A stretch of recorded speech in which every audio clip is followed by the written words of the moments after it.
नमस्कार, मी नेहा. आरआरसी नेटवर्कच्या लेटेस्ट बातमीपत्रात आपले स्वागत. अशा आहेत आजच्या हेडलाईन्स. हेडलाईन्स प्रस्तुत करता Marks the readymade multibrand showroom.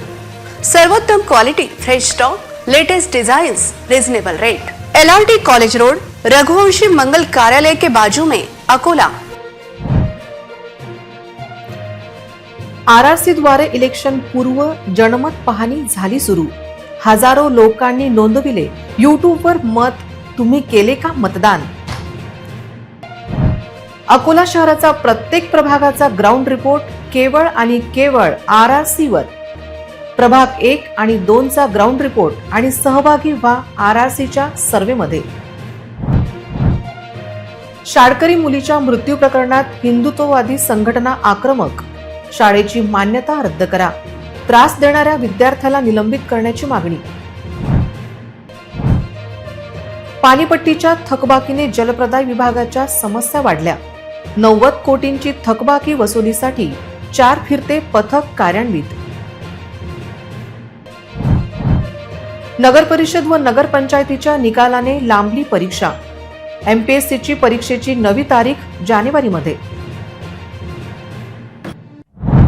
आता सविस्तर बातम्या. आरआरसी नेटवर्क महापालिका निवडणूक सुरू होण्यापूर्वीच महापालिकेचे संभाव्य उमेदवार कोण याची पाहणी सुरू केली आहे. यूट्यूबवर हा सर्व्हे सुरू झाला असून शेकडो लोकांनी यात सहभाग नोंदवला आहे. आज अकोला महापालिकेच्या प्रभाग 1 आणि 2 चा सर्व्हे सुरू झाला आहे. तेव्हा तुम्ही पण तुमचा उमेदवार कोण असेल हे निश्चित करा.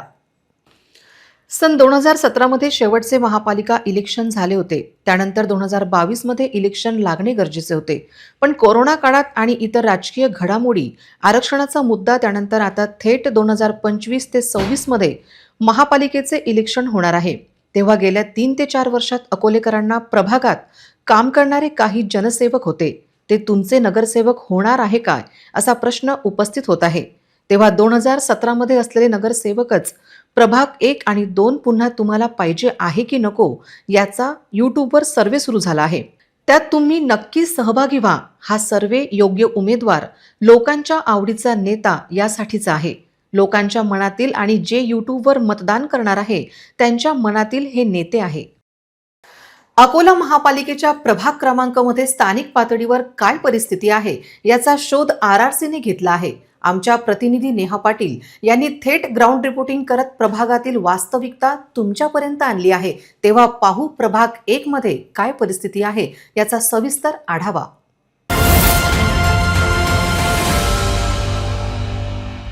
प्रभाग क्रमांक 1 अकोला महापालिकेचा नायगाव हा भाग म्हणजे प्रभाग क्रमांक 1. या नायगावच्या प्रभागाचे सन 2017 मध्ये 4 भाग केले होते. नायगाव प्रभागाच्या अ भागातून राष्ट्रवादी काँग्रेसचे रहीम पेंटर हे विजयी झाले होते. त्यांनी शेख अब्दुल शेख सलीम यांना पराभूत केले होते. प्रभाग क्रमांक 1 च्या ब भागातून काँग्रेसच्या अजरा नसरीन विजयी झाल्या होत्या. त्यांनी खान शरीफादी युनुस यांना पराभूत केले होते. तर काँग्रेसच्या शेख अफ्तार बी हनीफ या प्रभाग क्रमांक 1 च्या क भागातून विजयी झाल्या होत्या. त्यांनी हजराबी अब्दुल रशीद यांचा पराभव केला होता. तर प्रभाग क्रमांक 1 च्या क भागातून काँग्रेसचे मोहम्मद नौशाद विजयी झाले होते. त्यांनी शेख नाझीद यांचा पराभव केला होता.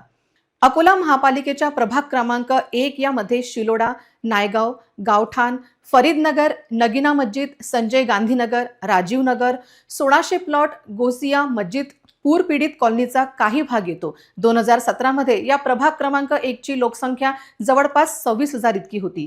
महापालिका बरखास्तीनंतर आता 3 वर्ष होत आहे. तेव्हा या प्रभागामध्ये नेमके काय चांगले आहे आणि काय नागरिकांच्या कोणत्या समस्या बाकी आहे याचा आरआरसी न्यूजने घेतलेला हा आढावा.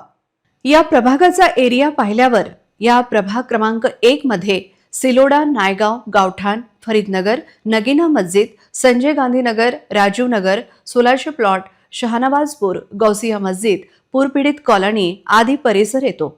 या प्रभागाची सुमारे 26,000 लोकसंख्या आहे. आपण आहोत सध्या नायगाव इथे. प्रभाग क्रमांक 1 ला 26,000 इथली लोकसंख्या आहे. प्रभाग क्रमांक 1 नायगाव इथे आपण आलेलो आहोत. आता बघूया या प्रभाग क्रमांकामध्ये किती समस्या आहे आणि किती जनतेच्या समस्या सुटलेल्या आहेत आणि किती इथे प्रॉपर ज्या जनतेच्या समस्या अजून सुटलेल्या नाही आहेत. आपण आहोत प्रभाग क्रमांक 1 नायगाव. आरआरसी न्यूजचा ग्राउंड रिपोर्ट. अकोला महापालिका रणसंग्राम प्रभागात नागरिकांचे जगणे मुश्किल करणाऱ्या समस्या आल्या समोर. अकोला शहरातील उत्तर झोनमध्ये येणारा क्रमांक 1 हा मुस्लिम बहुल असलेला प्रभाग आहे. एकूण लोकसंख्येच्या तब्बल 55% येथे मुस्लिम जातीच्या लोकांची संख्या आहे. नेहमीच हा प्रभाग काँग्रेसचा बालेकिल्ला राहिला आहे. सध्या या प्रभागावर काँग्रेसचे वर्चस्व आहे. गेल्या निवडणुकीत या प्रभागातून 4 पैकी 3 नगरसेवक काँग्रेसचे निवडून आले तर 1 राष्ट्रवादीचा नगरसेवक निवडून आला. विधानसभा निवडणुकीमध्ये या प्रभागातून काँग्रेस उमेदवार साजिद खान पठाण यांना मोठ्या प्रमाणात मतदान झाले. त्यामुळे सध्या तरी या प्रभागात काँग्रेसचेच वर्चस्व दिसून येते. या प्रभागात आतापर्यंत काँग्रेस विरुद्ध राष्ट्रवादी, भारतीय जनता पार्टी, वंचित बहुजन आणि बसपा यांच्यात थेट लढत राहिली आहे. आताही तशीच लढत राहण्याची शक्यता आहे. अकोला शहर विकसित झाले की अविकसित आहे याचा प्रत्यय या प्रभागात फिरल्यावर येतो. या प्रभागात सर्वात मोठी समस्या डम्पिंग ग्राउंडची होती. डम्पिंग ग्राउंड हटवण्याबाबत अनेक आंदोलने नागरिकांनी केली. डम्पिंग ग्राउंडमुळे परिसरातील नागरिकांचे आरोग्य धोक्यात आले होते. अनेकांना धुरामुळे डोळ्यांचा त्रास, श्वसनाचा त्रास आदी समस्यांचा सामना करावा लागला. त्यानंतर महापालिकेने डम्पिंग ग्राउंड स्थानांतरित केले, परंतु आजही अस्तित्वात आहेत. डम्पिंग ग्राउंड स्थलांतरित तरी देखील समस्या जैसे थे. लोकप्रतिनिधींचे दुर्लक्ष.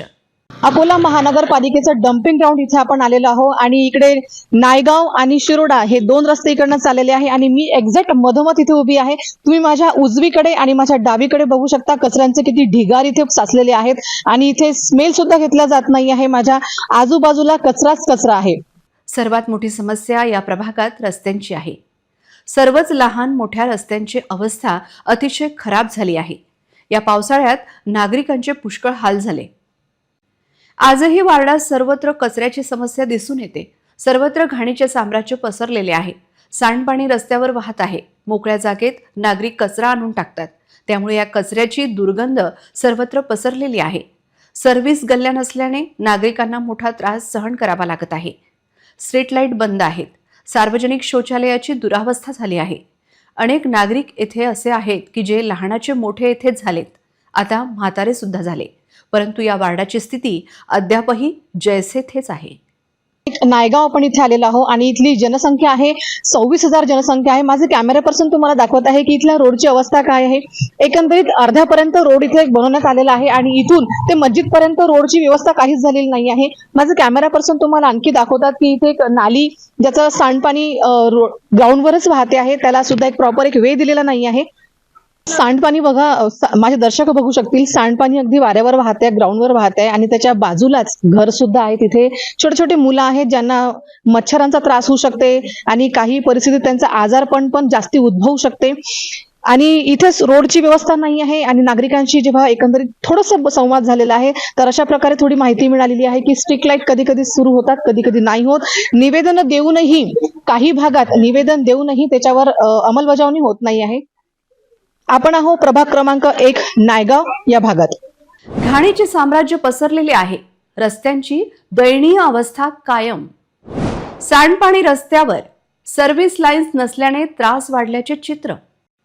मागील टर्ममध्ये निवडून आलेल्या नगरसेवकांबद्दल नागरिकांमध्ये तीव्र नाराजी दिसून येत आहे. मागील वर्षी भारतीय जनता पार्टीने येथे लक्षणीय मते घेतली होती. त्यामुळे यंदा सुद्धा भारतीय जनता पार्टी या प्रभागात आपले खाते उघडण्यासाठी आतुर झालेली आहे. त्यामुळे यंदा या प्रभागात काँग्रेस विरुद्ध भाजपा असा सामना पाहावयास मिळणार आहे. राष्ट्रवादी काँग्रेस, वंचित बहुजन आणि बहुजन समाज पार्टी काँग्रेसची किती मते खातात यावर या वार्डाचे समीकरण अवलंबून आहे. गेल्या 4 वर्षात कोणीच प्रभागात लक्ष दिले नाही. त्याचा फटका 2017च्या नगरसेवकांना बसण्याचे चिन्ह आहे. काही नागरिकांशी जेव्हा संवाद झाला तेव्हा एक सुंदर नागरिकांनी मला सांगितलेलं आहे की बचपना से बुढ़ापा आ गया लेकिन नायगाव की स्थिती जैसी है वैसी ही है. माझे दर्शक, आता याच्यावर तुम्हीच विचार करा की कितपत हे योग्य आहे आणि कितपत नाही आहे. यंदा निघालेल्या आरक्षणाचा विचार आपल्याला करावा लागेल. प्रभाग क्रमांक 1 मधील अ भागाची जागा ही नागरिकांचा मागास प्रवर्ग अर्थात ओबीसी साठी राखीव करण्यात आली आहे. त्याचबरोबर प्रभाग क्रमांक 1 मधील ब आणि क हा भाग सर्वसाधारण महिलेसाठी राखीव आहे. तर ड भाग हा सर्वसाधारण अर्थात सर्वांसाठी खुला आहे.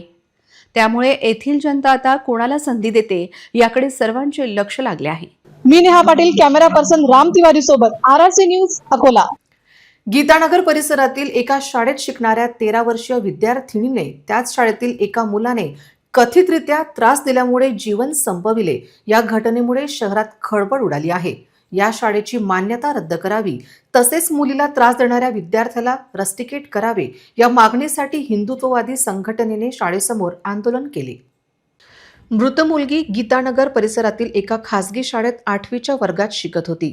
मुलीच्या कुटुंबियांनी दिलेल्या माहितीनुसार शाळेतील सिनियर क्लासमधील सुमारे 15 वर्षाचा एक मुलगा सतत तिचा पाठलाग करत होता आणि तिला इंस्टाग्रामवर वारंवार मेसेज पाठवत होता. हा त्रास असह्य झाल्यावर मुलीच्या वडिलांनी त्या मुलाच्या वडिलांना याबद्दल माहिती दिली, पण मुलाच्या वडिलांनी ही बाब गांभीर्याने घेतली नाही. याच त्रासातून अल्पवयीन मुलीने जीवन संपविले असा आरोप मुलीच्या वडिलांनी करत जुने शहर पोलीस स्टेशनमध्ये तक्रार दाखल केली आहे. या घटनेमुळे संपूर्ण शहरातील शिक्षण क्षेत्रात खळबळ माजली आहे. या घटनेनंतर हिंदुत्ववादी संघटनेचे कार्यकर्ते आक्रमक झाले. आज सोमवारी या कार्यकर्त्यांनी शाळेसमोर आंदोलन करत शाळेच्या मुख्याध्यापकांना भेटून मुलीला आत्महत्येसाठी प्रवृत्त करणाऱ्या विद्यार्थ्याला त्वरित रस्टिकेट करण्याची मागणी केली. या शाळेची मान्यता रद्द करण्यात यावी या मागणीसाठी जिल्हाधिकारी तसेच शिक्षण अधिकाऱ्यांना निवेदन दिले जाईल अशी माहितीही हिंदुत्ववादी संघटनेच्या पदाधिकाऱ्यांनी दिली आहे. आंदोलनादरम्यान कोणताही अनुचित प्रकार घडू नये यासाठी शाळा परिसरात कडक पोलीस बंदोबस्त तैनात करण्यात आला होता. सेंटेन्स शाळेतल्या एका 7व्या वर्गातल्या मुलीने लव जिहादला परेशान होऊन आत्महत्या केली. त्या प्रकरणाचा निषेध करण्यासाठी आम्ही सर्व या ठिकाणी आलेलो आहोत. स्कूल प्रशासनाशी आम्ही बोललो. त्यांना आमच्या काही अनेक मागण्या आहेत की त्या मुलाला रस्टिकेट केलं पाहिजे. रस्टिकेट करताना त्याच्यात एक कारण टाकलं पाहिजे की कोण्या कारणामुळे त्याने हिंदू मुलीला त्रास दिला आणि त्यामुळे त्या मुलीची आत्महत्या झाली, त्या मुलीने आत्महत्या केली म्हणून त्याला रस्टिकेट केलं पाहिजे. एक व्हॅनवाला होता, त्या व्हॅनवाल्यावर कारवाई झाली पाहिजे. इथं सिटिंगची पद्धत आहे, सिटिंगची जी पद्धत आहे, एक मुलगा एक मुलगी हे कोणताही नियम नसताना लव जिहादला बढावा देण्याकरता या शाळेने सिटिंगमध्ये एक मुलगा एक मुलगी बसवली आहे. असे शहरातल्या अनेक शाळेमध्येही ते सुरू आहे, ते सुद्धा आम्ही बंद करू आणि शाळेची मान्यता रद्द झाली पाहिजे यासाठी यानंतर आम्ही आंदोलन करू. कलेक्टर साहेबांना निवेदन देऊ. माननीय आमदार रणधीर भाऊ सावरकर यांच्याशी बोलणं झालं आहे, ते विधानसभेतही हा विषय उचलणार आहेत. या शाळेमध्ये कलावा बांधू देत नाहीत. हिंदू धर्माचे कोणतेही सण इथं साजरे करू देत नाही, त्याच्यावर त्यांचं प्रेशर असते. पण या शाळेचे प्रिन्सिपल, या शाळेचे टीचर हे नन्सच्या वेशात असतात, ख्रिश्चन वेशात असतात, त्यांच्या गळ्यामध्ये क्रॉस असतो. मग एकीकडे देश धर्म सेक्युलर असताना त्यांना क्रॉस घालण्याची परवानगी आहे आणि हिंदू मुलांना कलावा बांधण्याची किंवा त्यांचे सण साजरे करण्याची परवानगी नाही. हे सगळं या ठिकाणी सुरू आहे. या शाळेची मान्यता रद्द झाल्याशिवाय आणि अशा मोठ्या कारवाया झाल्याशिवाय हे सगळे प्रकार बंद होणार नाहीत.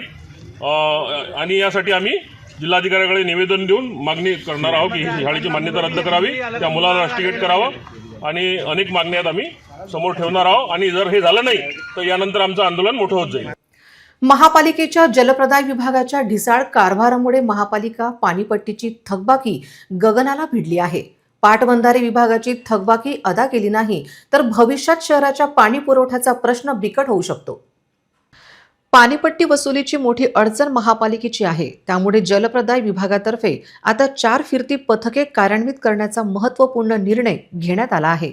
मनपाचे अतिरिक्त आयुक्त अलोने यांनी जलप्रदाय विभागाच्या कामकाजाचा आढावा घेतल्यानंतर हे निर्देश दिले आहेत. 90 कोटींच्या वसुलीचे लक्ष्य असून शहरातील प्रत्येक झोनमध्ये अशा 4 पथकांची नियुक्ती करण्यात येत आहे. या विशेष मोहिमेमुळे नळ जोडण्यांची संख्या वाढेल.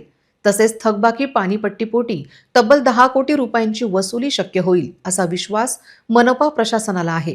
जलप्रदाय विभागातील कनिष्ठ अभियंता, मीटर रीडर आणि व्हॉलमॅन हे वसुली मोहिमेत सक्रिय सहभाग घेणार आहेत.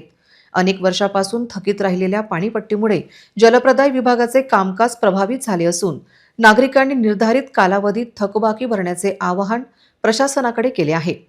जलप्रदाय विभागातर्फे वसुलीची गती वाढवण्यासाठी स्वतंत्र फिरती पथके आवश्यक असल्याचे स्पष्ट झाल्यानंतर हा निर्णय घेण्यात आला आहे. थकबाकीदार नळ जोडण्या नियमानुसार तत्काळ खंडित करण्याची कारवाई पथकांना करावी लागणार आहे. महापालिकेच्या प्रभागाची स्थिती जैसे थे आहे. 2017 मध्ये जसा प्रभाग होता तसाच तो कायम आहे. पण स्थानिक पातळीवर समस्या देखील काय आहेत तर याचा आढावा घेतला आहे आमच्या प्रतिनिधी नेहा पाटील यांनी. तेव्हा पाहूया प्रभाग 2 ची काय परिस्थिती आहे.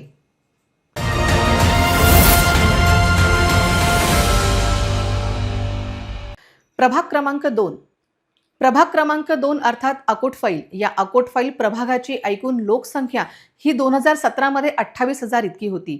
या अकोटफैल प्रभागात हाजीनगर, अकबर प्लॉट, परदेशीपुरा, मोचीपुरा, साधना चौक, अशोकनगर, मच्छी मार्केट, बापूनगर, संत कबीर नगर, रेल्वे क्वार्टर, शंकरनगर, इंदिरानगर असा भाग येतो. काँग्रेस बहुल भाग हा होता.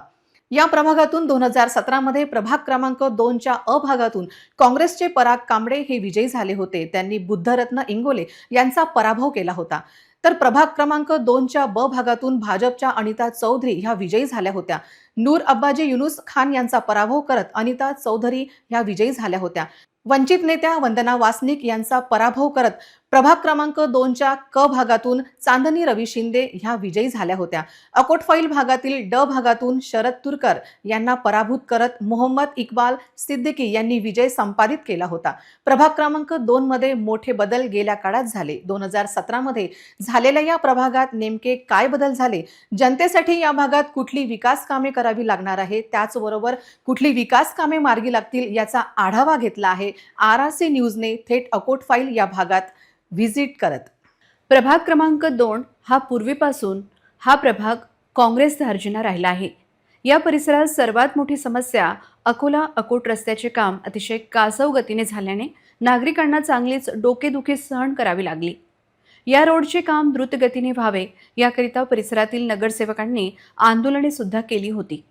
आता रोडचे काम पूर्ण झाल्याने नागरिकांची ही डोकेदुखी दूर झाली आहे. परंतु आजही परिसरात सफाईचा अभाव असल्याने सर्वत्र कचऱ्याचे ढीग साचल्याचे दिसून येत आहेत.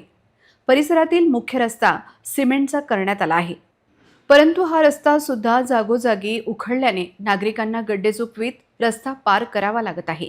परिसरातील मच्छी मार्केटमध्ये दररोज मोठ्या प्रमाणात मच्छी, मटण व चिकन विक्रेत्यांची दुकाने लागतात.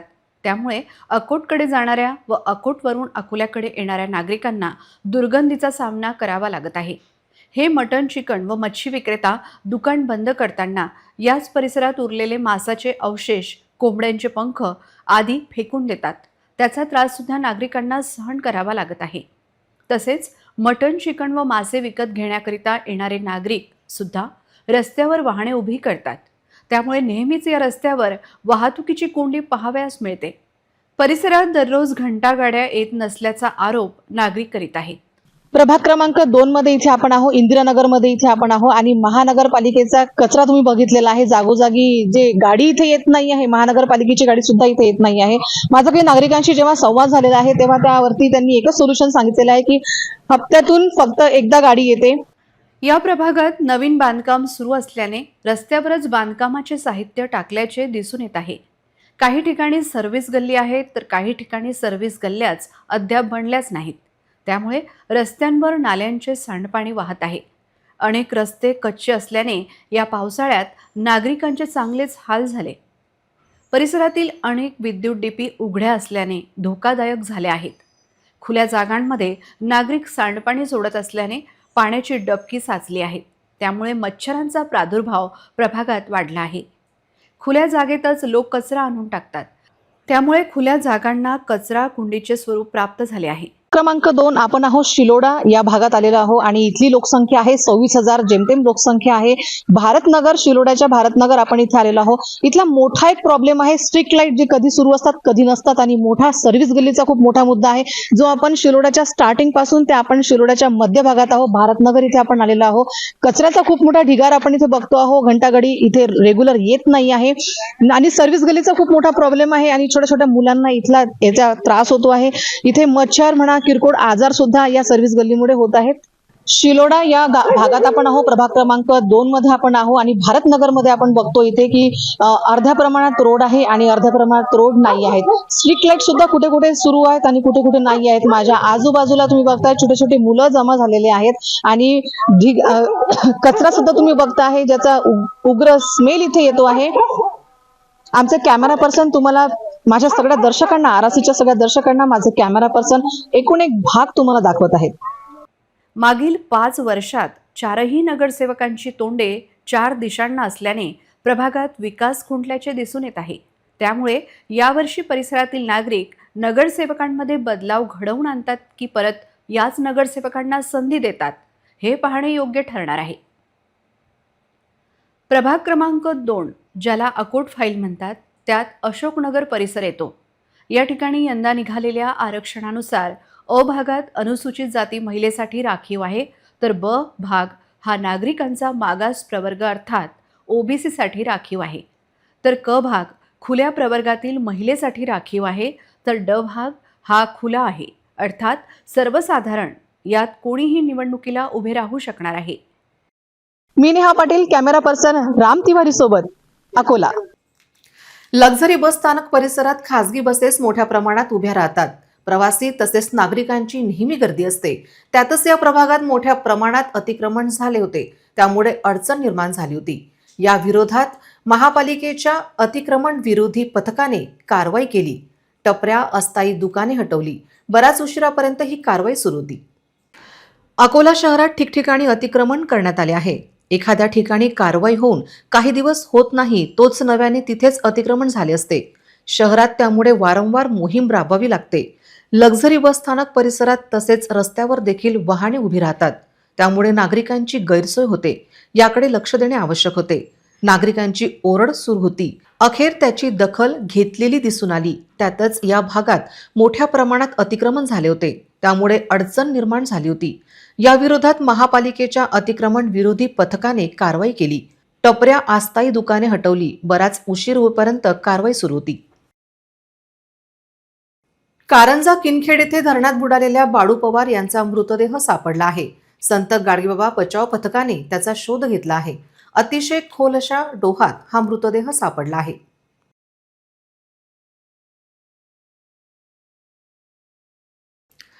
कारंजा तालुक्यातील किनखेड येथील बाळू पुंडलिक पवार यांची धरणाच्या काठावर चप्पल, मोबाईल, चष्मा आढळला होता. त्यामुळे बाळू पवार धरणात बुडाल्याची दाट शक्यता होती.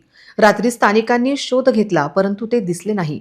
रात्री कारंजा पोलीस ठाण्याचे SSI जाधव, महेंद्र गाडवे आणि किनखेडचे सरपंच निळकंठ सोनोने, सिंहासन जाधव यांनी पिंजर येथील संत गाडगेबाबा आपत्कालीन शोध व बचाव पथकाचे दीपक सदाफळे यांना पाचारण केले. शोधकार्य सुरू झाले. 6 डिसेंबरच्या रात्री उशीर झाल्याने 7 डिसेंबर रोजी सकाळी सदाफळे यांनी सहकारी मयूर साडेदार, अतुल उमाडे, विष्णू केवट, शेखर केवट, गोपाळ गिरे, अपूर्व चेके, अश्विन केवट, अजय डाके, ऋषिकेश मांगाडे, संजू पाटील, हर्षल वानखडे, विकास सदाशिव यांना घटनास्थळी रवाना केले. घटनास्थळी पोहोचताच API मुकुंद जाधव यांच्या आदेशाने सर्च ऑपरेशन सुरू केले. 25 फूट खोल पाण्यातून 1 तासातच सकाळी धरणातील मृतदेह शोधून बाहेर काढला आणि पोलिसांच्या ताब्यात दिला. यावेळी पोलीस कर्मचारी खोलेश्वर खुपसे, आशिष खांड्रे, प्रफुल्ल गावंडे, सरपंच निळकंठ सोनोने यांच्यासह गावातील नागरिक व नातेवाईक हजर होते. हा अपघात की आत्महत्या याचा शोध पोलीस घेत आहेत. अमरावती शहर गुन्हे शाखेने अंमली पदार्थाची विक्री करणाऱ्या एका टोळीचा पर्दाफाश केला आहे. शहरात अवैधरित्या मेथथॉन म्हणजेच MD या अंमली पदार्थाची विक्री करण्याच्या तयारीत असलेल्या 2 आरोपींना पोलिसांनी ताब्यात घेतले आहे. 7 डिसेंबर रोजी सहाय्यक पोलीस निरीक्षक मनीष वाकोडे यांना मिळालेल्या गोपनीय माहितीनुसार अमरावतीत नवीन बायपासकडून वडाळीकडे एका ॲक्टिवा मोटारसायकलवरून 2 जण MD घेऊन जाणार असल्याची माहिती मिळाली. या माहितीच्या आधारे पोलिसांनी सापळा रचला आणि दोघांना ताब्यात घेतले. त्यांची नावे मोहम्मद सोफियान मोहम्मद मन्नान वय 24 वर्ष आणि शोएब खान समीर खान वय 24 वर्ष अशी आहेत. आरोपींच्या झडतीमध्ये त्यांच्याकडून अंदाजे 69 ग्रॅम मेथथॉन अंमली पदार्थ जप्त करण्यात आला, ज्यांची किंमत 6,82,000 रुपये आहे. याशिवाय मोटारसायकल, इलेक्ट्रिक वजन काटा आणि 2 मोबाईल फोन असा एकूण 7,41,000 रुपयांचा मुद्देमाल पोलिसांनी जप्त केला आहे. प्राथमिक चौकशीत या आरोपींनी काही महत्त्वाच्या व्यक्तींची नावे उघड केली आहेत. त्यांनी सय्यद अल्तमश, गोलू कबीर, आवेज कुरेशी यांच्यासह आणखी काही आरोपींकडून हा माल घेतल्याचे आणि त्यांच्या सांगण्यावरून ग्राहकांना विकत असल्याची कबुली दिली आहे. या प्रकरणी अमरावती आयुक्तालय येथील अँटी नार्कोटिक सेल अधिक तपास करत आहेत. या कारवाईमुळे अमरावती शहरातील अंमली पदार्थांच्या तस्करांमध्ये भीतीचे वातावरण निर्माण झाले आहे. या कारवाईमुळे अंमली पदार्थाच्या साखळीला मोठे खिंडार पडले आहे. अमरावती पोलीस या प्रकरणात आणखी कोणकोणत्या मोठ्या माशांना गळाला लावतात हे पाहणे महत्त्वाचे ठरणार आहे. महाराष्ट्र लोकसेवा आयोगाने स्थानिक स्वराज्य संस्थांच्या निवडणुकीच्या मतमोजणीमुळे 21 डिसेंबर रोजी होणारी महाराष्ट्र गट ब अराजपत्रित सेवा संयुक्त पूर्वपरीक्षा पुढे ढकलली आहे. आता ही परीक्षा नववर्षाच्या पहिल्या रविवारी म्हणजे 4 जानेवारी 2026 रोजी होईल. महाराष्ट्र लोकसेवा आयोगातर्फे घेण्यात येणारी महाराष्ट्र गट ब अराजपत्रित सेवा संयुक्त पूर्वपरीक्षा 21 डिसेंबरला होणार होती. जिल्हा पातळीवर या परीक्षेची संपूर्ण जबाबदारी जिल्हाधिकारी व महसूल विभागाकडे असते. पण 21 डिसेंबर रोजी स्थानिक स्वराज्य संस्थांच्या निवडणुकीची मतमोजणी होणार आहे. त्यामुळे जिल्हाधिकारी व इतर अधिकारी या मतमोजणीत व्यस्त राहणार आहेत. त्यामुळे प्रस्तुत परीक्षा होणार किंवा नाही याविषयी संभ्रमावस्था निर्माण झाली होती. अखेर महाराष्ट्र लोकसेवा आयोगाने सोमवारी एका परिपत्रकाद्वारे ही परीक्षा पुढे ढकलण्याची घोषणा केली. आता 21 डिसेंबर रोजी होणारी परीक्षा 4 जानेवारी 2026 रोजी होईल. पुन्हा एक नजर टाकूया आजच्या प्रमुख घडामोडींवर. हेडलाईन्स प्रस्तुत करता Marks the readymade multibrand showroom. सर्वोत्तम quality, fresh stock, latest designs, reasonable rate. LRT college road, Raghuvanshi Mangal Karyalay के बाजू में, अकोला. आरआरसी द्वारे इलेक्शन पूर्व जनमत पाहणी झाली सुरू. हजारो लोकांनी नोंदविले यूट्यूबवर मत. तुम्ही केले का मतदान? अकोला शहराचा प्रत्येक प्रभागाचा ग्राउंड रिपोर्ट केवळ आणि केवळ आरआरसी वर. प्रभाग 1 आणि 2 चा ग्राउंड रिपोर्ट आणि सहभागी व्हा आरआरसीच्या सर्व्हेमध्ये. शाळकरी मुलीच्या मृत्यू प्रकरणात हिंदुत्ववादी संघटना आक्रमक. शाळेची मान्यता रद्द करा. त्रास देणाऱ्या विद्यार्थ्याला निलंबित करण्याची मागणी. पाणीपट्टीच्या थकबाकीने जलप्रदाय विभागाच्या समस्या वाढल्या. 90 कोटींची थकबाकी वसुलीसाठी 4 फिरते पथक कार्यान्वित. नगर परिषद व नगर पंचायतीच्या निकालाने लांबली परीक्षा. MPSCची परीक्षेची नवी तारीख जानेवारीमध्ये. बातम्यांसाठी तुम्ही पाहत रहा आरआरसी न्यूज. 2,41,000 दर्शकांनी आरआरसी डिजिटल अकोला हे यूट्यूब चॅनल सबस्क्राईब केले आहे. तेव्हा तुम्ही कसली वाट पाहत आहात? तुम्ही पण सबस्क्राईब करा आणि बेल आयकॉन क्लिक करत आरआरसीच्या बातम्या निरंतर पहा. तुमच्या मोबाईलवर नोटिफिकेशन मिळवण्यासाठी सबस्क्राईब करा आरआरसीचे हे यूट्यूब चॅनल. लाईक आणि फॉरवर्ड करा आरआरसी डिजिटल अकोलाचे हे न्यूज बुलेटिन. पुन्हा भेटूया लेटेस्ट बातम्यांसह नवीन बातमीपत्रात. तोवर नमस्कार.